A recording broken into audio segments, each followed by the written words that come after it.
Bien, pues hemos llegado a la última planilla del cuarto paso, que es la planilla del inventario de los remordimientos sexuales.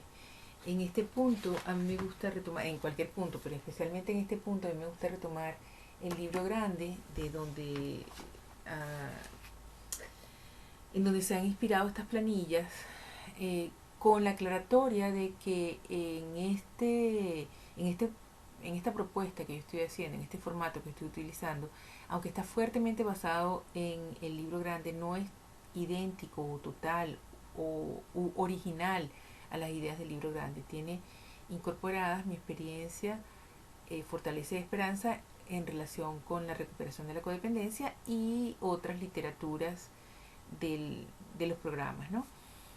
Eh, pero a la hora ahora yo siempre vuelvo al libro grande y en materia del inventario de los remordimientos sexuales me gusta muchísimo darme cuenta lo mente abierta y lo avanzado que fueron los autores de este libro eh, para su momento. Recuerden que estamos hablando de 1939, cuando el libro fue publicado y comenzó a escribirse años antes. Entonces dice así, en la página 68 de mi edición dice: ahora lo referente al sexo. Muchos de nosotros necesitamos una revisión en este sentido, pero por encima de todo tratamos de ser sensatos en esta cuestión. Es tan fácil descarriarse. Aquí encontramos opiniones humanas que van a los extremos, quizás extremos absurdos.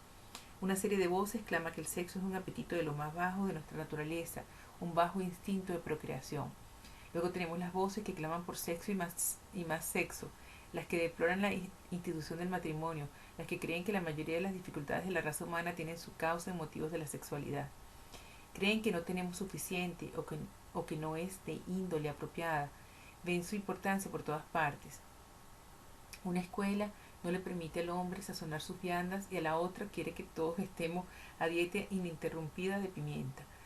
Me, me hace mucha gracia las metáforas que usan, ¿no? Que es, digamos, en la naturaleza de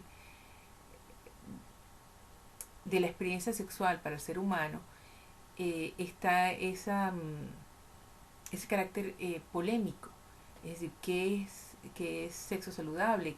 ¿Cuánto es sexo saludable? Etcétera. Y aquí el libro grande nos presenta una solución que es absolutamente salomónica en mi opinión. Dice: nosotros queremos estar fuera de la controversia. No queremos ser árbitros de la conducta sexual de nadie.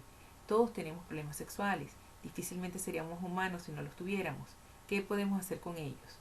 Examinamos nuestra conducta de los años pasados, en que habíamos sido egoístas, faltos de sinceridad o desconsiderados, a quienes habíamos herido, despertamos injustificadamente celos, sospechas o resentimientos, en qué habíamos sido culpables y qué pudimos haber hecho para evitarlo. Escribimos todo esto en papel y lo examinamos.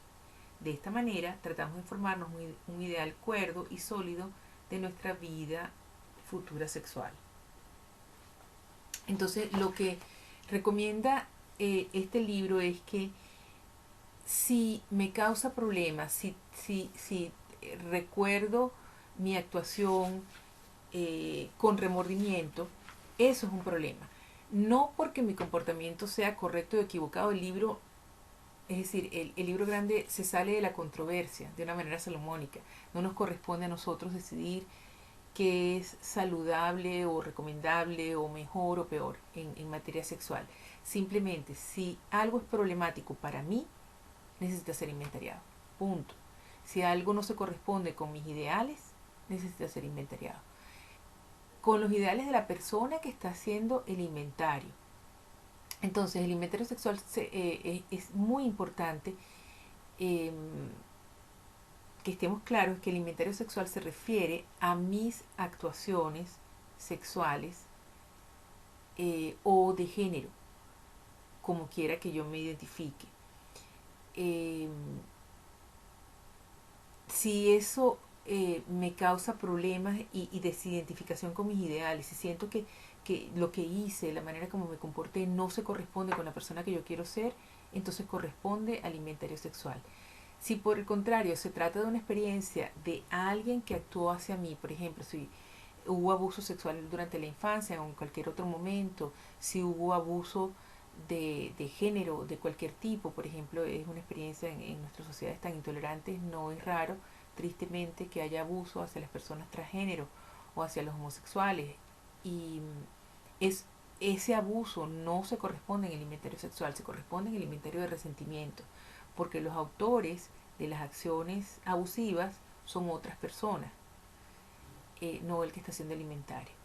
Entonces, otra cosa que es muy importante es que eh, la madrina, padrino, acompañante o veterano del programa que esté trabajando con la persona que está haciendo su inventario tiene que ser de una mente muy abierta y al mismo tiempo respetuosa en cuanto a que el contenido del inventario sexual es de la persona que está haciendo el inventario y que si la persona no tiene un problema con alguna conducta que a la persona, que a la madrina o padrino le parezca reprochable, entonces no hay un problema, porque el problema lo tiene el padrino que le parece que eso es reprochable. Si la persona no tiene un problema con una determinada actividad o actuación, el padrino o la madrina no deben ponerse en posición de juzgar o condenar o decidir eso que hiciste estuvo mal si la persona no considera que estuvo mal.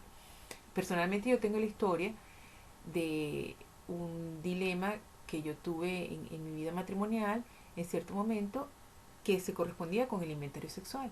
Y yo lo consulté con mi padrino y en mi padrino de coda y su primera reacción fue así como, bueno, pero es que a mí, o sea, ¿por qué tú hiciste eso? Si eso a mí no me parece. Le digo, no, ya va. Yo aquí no te estoy preguntando tu opinión. Yo no tengo un problema con lo que yo hice. Tengo un problema con esto otro que te estoy consultando. Entonces, si yo no tengo un problema con eso, y no te corresponde a ti crear un problema por eso. Y eh, gracias a Dios que ambos tenemos músculo de recuperación y él de inmediato lo reconoció, me dijo, es totalmente cierto, no me corresponde a mí eh, juzgar eso y entonces bueno, fuimos y trabajamos el inventario con lo que para mí era un problema.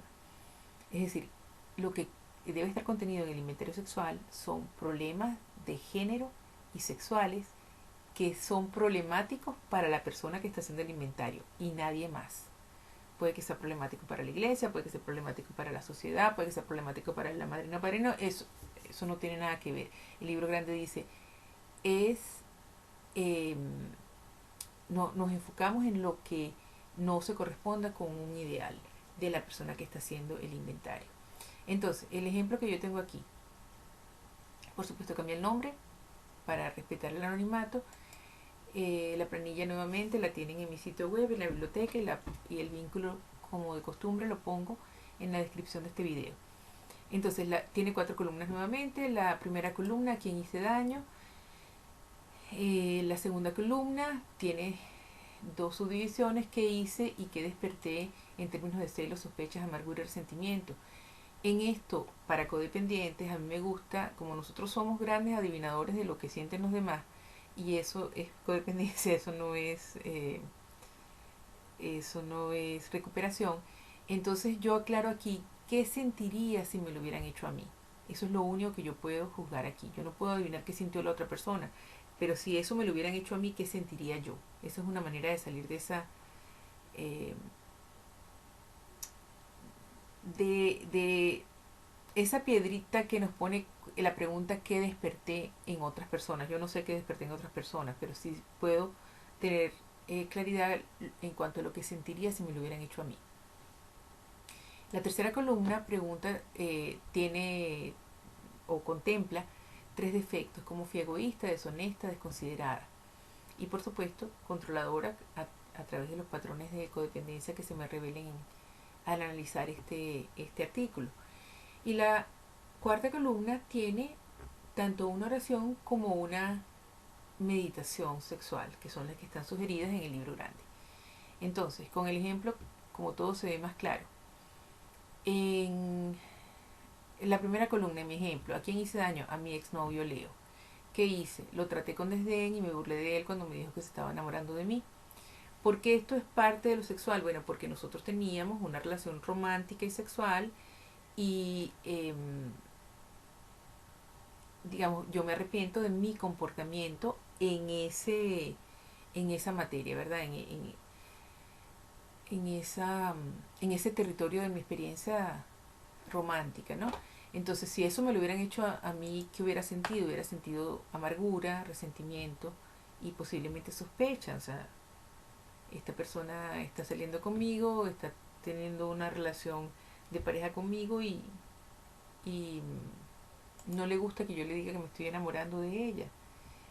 Entonces, en la tercera columna, la de mis defectos de carácter, de qué manera fue egoísta, bueno, mi objetivo era protegerme emocionalmente, entonces a mí no me importaban los sentimientos de él, yo quería disfrutar de sentirme querida, sentirme deseada, pero no quería involucrarme emocionalmente porque venía de otra relación que terminó de una manera muy traumática. ¿De qué manera soy deshonesta? Bueno, porque yo no le dije a él que yo venía de una relación traumática, que en realidad yo no estaba disponible emocionalmente. ¿De qué manera fui desconsiderada o qué fue lo que no consideré? Bueno, que yo no debería haber estado involucrándome en relaciones románticas antes de sanar la experiencia pasada. En ese entonces, por supuesto, yo no estaba en programa y no sabía cómo hacerlo mejor. Entonces, en la cuarta columna, que es la última, tenemos dos cosas. En la oración sexual simplemente es una plegaria que repito, sacada del libro grande, dice: Dios, por favor, moldea mis ideales y ayúdame a vivir de acuerdo con ellos. Porque yo no quiero ser una persona que cree amargura, que cree sospechas, que cree resentimiento, que sea desconsiderada, que pisotee los sentimientos ajenos, que sea egoísta, que se aproveche de otra persona. Eso no es lo que yo soy, eso no es lo que yo quiero ser, no se corresponde con mis ideales.